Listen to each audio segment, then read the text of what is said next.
Hi friends welcome to my channel Rani food story channel नुआ अच्छे ताल मो चैनल को सब्सक्राइब करने चलते आज दुकान पर पूरा क्रिस्पी पकोड़ी घरे बनइबा फास्ट आलू को पूरा सरू सरू कर काटिने से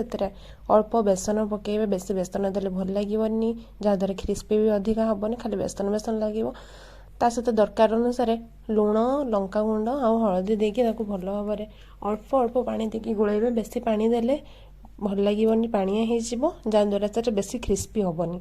अल्प बेसन अल्प पानी देकी ताको पूरा सुखिला सुखिला करके भल भाव गोल ने देखो एमती पूरा सुखिला सुखिला करके गोलेबे बहुत क्रिस्पी लगे। चलतु एवं धीरे धीरे तेल छाणी ना अल्प अल्प करके हाथ में ने आउ पूरा छाड़ी छाड़ी आलू गुड़ा पकेबे आलू गुड़ाक पूरा माने एका सहित पकड़े आलू गुड़ा जोड़ीज जहाँ सहित से क्रिस्पी हेनी पूरा एमती अल्प अल्प नहीं छाड़ी पकड़े से पूरा क्रिस्पी हम एवं देखो आलू को टे नौटे नवा देखो आलू केमती पूरा सब छाड़ी छाड़ी पड़ी कहीं आलू कहार सहित लगी ना पूरा क्रिस्पी होती एमती पकोड़ी आपन भी घरे बन थे ट्राए करूँ और कमेंट करूँ पकोड़ीटा केमती लगला। Thanks for watching and subscribe for more.